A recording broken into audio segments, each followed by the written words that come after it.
మనం ప్రస్తుతానికి ప్రతి ఓటర్కి అంటే 2,68,000 ఓటర్లు ఉన్నారు మనకి తెనాలి కాన్స్టిట్యున్సీలో.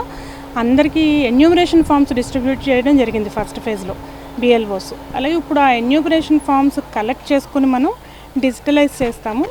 డిజిటలైజ్ చేసి ఈ ప్రాసెస్ అంతా ఈ డ్రాఫ్ట్ రూల్ పబ్లిష్ చేయడం అన్నది మనకి జూలై 14వ తారీఖు వరకు ఈ ప్రాసెస్ కంప్లీట్ చేస్తాం.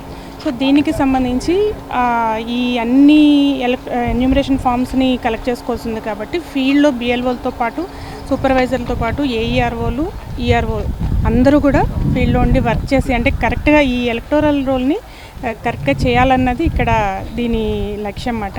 తర్వాత మళ్ళీ ఎవరైతే డ్రాఫ్ట్ రోల్లో 2002 దాంతో లింక్ లేదో వాళ్ళకి మళ్ళీ నోటీసెస్ ఇవ్వడం జరుగుతుంది. ఏఈఆర్ఓస్ దాన్ని అడ్రస్ చేయడం జరుగుతుంది.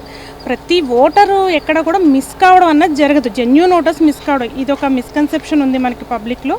అది మీడియా ద్వారా కూడా వెళ్ళాల్సింది ఏంటంటే ఎక్కడ కూడా ఓటర్ని తీసివేయడం అన్నది జరగదు. ఏదో 2002లో ఉంచితేనే ఇప్పుడు ఉంటారట లేకపోతే తీసేస్తారంట అన్న ఒక అభద్రతా భావం వస్తుంది. అది మీ ద్వారా కూడా తెలియజేయాలి. అలా ఎక్కడా కూడా ఎలిజిబుల్ ఓటర్ని తీయడం అనేది జరగదు.